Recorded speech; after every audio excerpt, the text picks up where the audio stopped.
So call to action din, alam na naman ng ating mga mambabatas na agaran nilang amendahan yung espionage law para maparusahan at makakilos ang gobyerno ng tama para sugpuin ito.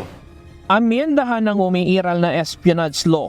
Ito ang nakikitang paraan ni Defense Secretary Gilberto Teodoro upang maparusahan ng mga mapapatunayang nag-espiya sa Pilipinas. Ayon kay Secretary Teodoro, epektibo lamang ang espionage law ng bansa sa panahon ng giyera at hindi na ito akma sa ngayon. Ang mahalaga ngayon, parusahan natin ang espionage sa panahon ng peace. Kasi ang espionage law sa Pilipinas ay epektibo lamang during times of war. Ginawa ni Teodoro ang pahayag ng matanong sa isang event sa Camp Aguinaldo sa aligasyong espiya ng China si dismissed Bamban-Tarlac Mayor Alice Guo. Batay sa documentary ng isang foreign news network na inilabas sa House Quadcom hearing noong nakaraang linggo, sinasabing espiya si Guo Huaping, ang Chinese name ni Alice Guo, na umano'y konektado sa Ministry of State Security ng China. Itinanggi naman ni Guo ang akusasyon. Your Honor, I think it's better for you to ask him. Kasi siya po yung naglabas ng video, so siya po nakakaalam anong makakapag-benefit po sa kanya. Definitely, hindi po ako spy. Ayon kay Secretary Teodoro, kailangang siyasating mabuti ang baratang upang mapatunayan kung totoo ngang sangkot si Guo sa espionage activities. At totoo man o hindi ang aligasyon ay may pananagutan pa rin ng dating alkalde sa umano'y kinasasangkutang krimen sa bansa. She is a facilitator and a participant to an illegal criminal enterprise.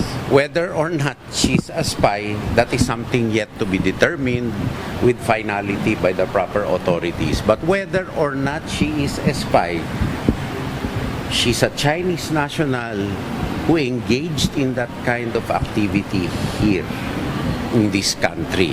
And we see a pattern of these kinds of activities throughout the Philippines. There need not be a spy giving information or anything, but destroying the economic, political, and social fabric of this country. Ang malinaw niya sa ngayon, hindi Pilipino ang dating alkalde at nameki ito ng mga dokumento para umano magsagawa ng iba't ibang iligal na aktibidad batay sa isinasagawang investigasyon ng mga otoridad.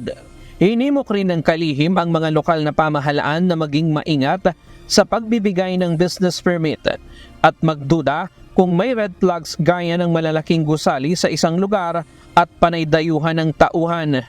Inihalimbawa pa ni Teodoro ang kumpulan ng mga building sa Bamban-Tarlac na napakalapit lang sa kampo ng mga sundalo sa Kapas.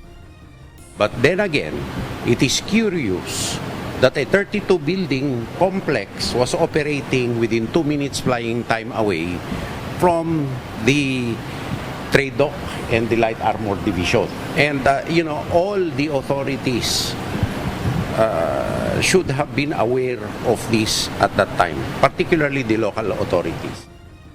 Nananawagan rin si Defense Secretary Teodoro sa mga lokal na opisyal na huwag masilaw sa salapi at huwag bigyang daan ang pag-ooperate ng international syndicates sa Pilipinas.